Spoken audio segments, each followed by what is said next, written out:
Michael Jordan is one of the most recognized names in the world and among the most dominant and gifted athletes ever to play professional sports. But how does a man who has been called the most competitive person alive still compete when there are no more games to play, no more championships to win? It's a question Jordan tries to answer in his new book, Driven from Within. Tonight, in his first major television interview since he left the spotlight 2.5 years ago, he talks candidly and sometimes painfully about the game he loves, the business empire he has built, the murder of his father, his problems with gambling, and his hopes for a quieter, more private life. I've heard you say that now that you're retired, you're trying to take your life back. Who are you trying to take your life back from? From the public. For years, you find yourself doing things for them, trying to appease them. When you're out in the public, and they come up, they want to meet, greet, say hello, sign autographs. But I want them to understand this is my time. This is not your time. This is my time now. For almost 2 decades, Michael Jordan belonged to his fans, millions of them who watched from the sidelines as he led the Chicago Bulls to 6 NBA championships. The Bulls win! They win it! He became the ultimate sports icon, one of the best-known athletes in the world who literally defied gravity. Oh, a spectacular move! There were times when I would watch you play, either in person or see a highlight reel, and you would elevate for your shot. I mean, it was almost like you had another gear up there, like you were flying. Well, I mean, we all fly. Once you leave the ground, you fly. Some people fly longer than others. Some people fly higher, too. And higher as well. Today, Jordan is still flying, but at lower altitudes.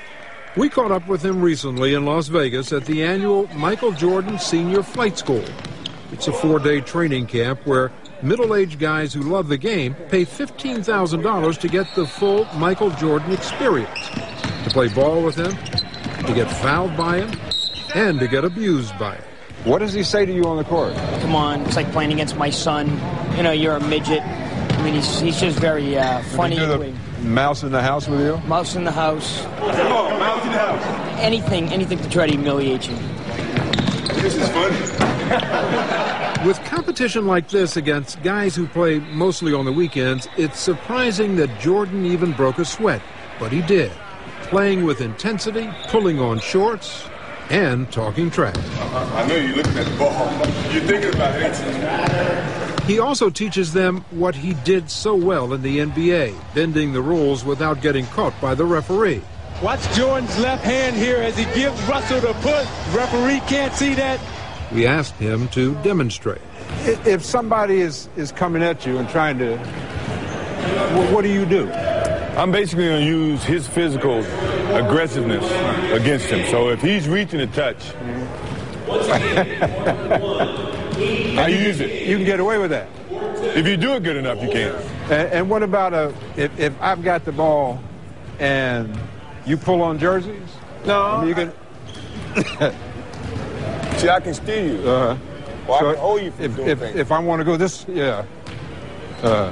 Simple, huh? Yeah. I didn't jerk on you too hard, did I? No, I'm all right, man. You pay $15,000, I got to let you win sooner or later. The guys have the opportunity to pick Michael Jordan's brain, not only about basketball, but also about life. Michael, I have a 9-year-old who has a passion for the game. The thing that gets him his way more than anything is the emotion of failure and losing. As a parent, you have to simplify it as much as possible to show them that either way, I still love you if you miss that shot. It's tougher for me than you because my oldest thinks he should be the next Michael Jordan just by birthright, and to try to talk him out of it, my wife and I are driving ourselves nuts to say, hey, kid, just have a good time. It's only one Michael Jordan. Although it may be hard to believe now, Michael Jordan was an unlikely champion. He didn't make the varsity team in high school until his junior year. Jordan says no one in his family ever expected him to amount to much, and that's what has fueled his will to win. I read in your book that attitude, that competitive drive, came from being in a family where you felt you had to prove to your parents that you could succeed because of all the kids in your family? Sure. You were the one who was least likely to succeed? I felt that because I wasn't really a work-conscious type of person. But I was a player. I loved to play sports. And in their wildest dreams, they never thought that I would be a professional athlete. Did you? No. That all changed in 1982 when Jordan was a skinny freshman at the University of North Carolina. He made the shot that won the NCAA title in the final seconds of the game. Jordan! Michael Jordan! 14 seconds! That put Michael Jordan on the map. As my mother or my father would say, that changed Mike Jordan to Michael Jordan. Michael Jordan became more than a name. He became a name brand whose face has sold everything from soft drinks to sneakers, from fast food to underwear. Endorsements earn him an estimated $35 million a year, even though he's no longer playing basketball. That's all, folks. That's my line. Over the years, he's written 4 books, including Driven from Within, which comes out tomorrow. The book is published by Simon & Schuster, a sister company of CBS. It's got to be my size. Jordan also oversees the Jordan brand, a subsidiary of Nike, with revenues of $500 million a year. It includes accessories, a full line of clothing, and, of course, sneakers. Jordan has final approval on everything. When he meets with his design team, there's no detail too small for him. So we were thinking about going gray. Yeah, but you're killing yourself with so much gray over here. Right. Well, spring is blue, pinks, all those are spring colors. So it's not just, here's my name, use it. Oh, no. No, I do have a sense, I like control. I like control with my involvement. He runs his corporate empire from high atop Chicago, the city that made him famous. Could you have imagined when you first started playing that one day you'd be sitting up here running a company that's worth $500 million? No. I never really thought about it. All I thought about was doing what I was good at and letting that open up a lot of opportunities for me and choosing from that point on, Jordan spends just 2 days a week in the office and travels occasionally to charity events and meetings with his team at Nike in Oregon. But a large chunk of his time is spent on the golf course, which has replaced the basketball court as his proving ground. He has worked his handicap down to a 4 and says he's addicted to the sport, often playing from sunrise to sunset, 54 holes a day. For a competitive junkie like me, golf is a great solution because it smacks you in the face every time you think you have accomplished something. Oh! That to me is taking over a lot of that energy and that competitiveness for basketball. At the height of his stardom in the NBA, Michael Jordan walked away from a game he conquered to a game that conquered him. He retired from basketball in 1993 and tried his hand at baseball with the Chicago White Sox. Over the course of his one full season in the minors, he struck out 114 times and made 11 errors. Most would consider that a failure, but for Jordan it was just another challenge. So you didn't consider your experience in baseball a failure? No, by no means. But people would look at those numbers, as you would say, and say, hey, man, you couldn't cut it. I know, but I mean, it's people's perception of what standard is. And I wasn't expecting myself to be, Babe Ruth or Barry Bonds or anyone like that. I was trying to understand and play the game, enjoy the game, see if my skills could compete on that level. His newest testing ground is motorcycle racing. He sponsors a team and enjoys speeding around the track at up to 150 miles an hour. Is that about an adrenaline rush? Is it? I mean, because it's dangerous, Michael. Sure, a lot of things are dangerous. I like motorcycles. I like speed. That to me is a rush. Jordan seems to live his life on the edge, knowing that it could all end at any moment. In 1993, his father, James Jordan, his first coach and closest confidant, was robbed and murdered at random in North Carolina. His death must have been a terrible blow to you. The thing that I looked at, the death of my father, unfortunately, it happened at the hands of another human being, which In essence, that's very difficult to deal with, just the notion of being able to kill someone. But I had him for 32 years, you know, and he taught me a lot in 32 years. You know how many kids get that opportunity? Very few, you know, in today's society, get the chance to spend that much time with their parents and get that type of influence. Jordan says his mother, Dolores, and his late father were his biggest role models, hardworking, generous, and disciplined. He says fans should look closer to home for inspiration, rather than looking to big-name athletes for direction. We can give impressions, we can give examples, but to institute and implement those, they have to be people closer to them, to see that individual, see those kids day in, day out.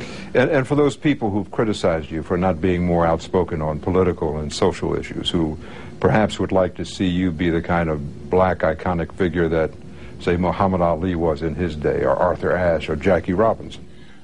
It's a heavy duty to try to do everything and please everybody. You know, my job was to go out there and play the game of basketball as best I can and provide entertainment to everybody who wanted to watch the game of basketball. You know, obviously people may not agree with that. And you know, once again, I can't live for what everybody's impressions of what I should do and what I shouldn't do. One stain on Jordan's otherwise clean image was the allegation that he had a compulsive gambling problem. The NBA cleared him in 1993 after conducting 2 investigations. But today, Jordan admits he's made some reckless choices at the gambling table with his money. Yeah, I've gotten myself into situations where I would not walk away, and I've pushed the envelope. Is that compulsive? Yeah, it depends on how you look at it. If you're willing to jeopardize your livelihood and your family, then yeah. And you're not willing to do that? No. Your father said that Michael doesn't have a gambling problem. He has a competitive problem. Yeah. What did he mean by that? You know, I want to win. You know, I want to go out on a limb and win. You know, and sometimes that can take you past a stage that you probably should take a step back from. That sometimes I don't look at that line. I just step over that line. It's a very embarrassing thing. It's one of the things that you totally regret. So, you know, I look at yourself in the mirror and say, I was stupid. I was really stupid. But we all are. But you have to be able to look in that mirror and say that you're stupid. Perhaps Jordan's biggest professional failure was his tenure with the Washington Wizards. In 2000, he became a part owner and top manager of the team, and then decided he could make a bigger contribution by going back on the court. Although he had moments of greatness, his knees began to fail him, and he announced he was done as a player. Soon after, the Wizards unceremoniously fired him. Did you see getting fired coming? No. If that was the case, then obviously I wouldn't have went back to play, because I felt like I played injured. I went through surgery, and I did the things that a lot of the young kids and did not do, and I didn't have to do it. But I did it with the benefit of trying to help an organization get back on its feet. And the gratitude that I was being given was, your service is no more wanted or needed. So I felt like I was used in a sense. But, we all been in a situation where we've been used, and we regret what but you learn. And after his long career, Jordan can't keep silent about the state of basketball today. He says that too many young players are overpaid and overindulged, affecting their work ethic and hurting the game he loves so much. But the kids today, they're being given things that they haven't earned. And I don't want to seem like an old school, traditional, bitter type of guy. You ask me, and I'm telling you that I think the game is being cheated because of the success that's being given prior to them earning it. Simple as that. Michael Jordan is not ready to walk away from basketball completely. He hopes to own an NBA team someday, and while he knows he'll never play again, he's cocky enough to think he could. At age 42, you think you could play in the NBA and make a contribution? Oh, yeah, sure. Even though the mind, physically, I can't do it, the mind says that, yeah, I can still do it. And I still think I can do it better than most in the NBA. Wow, that looks so easy, doesn't it?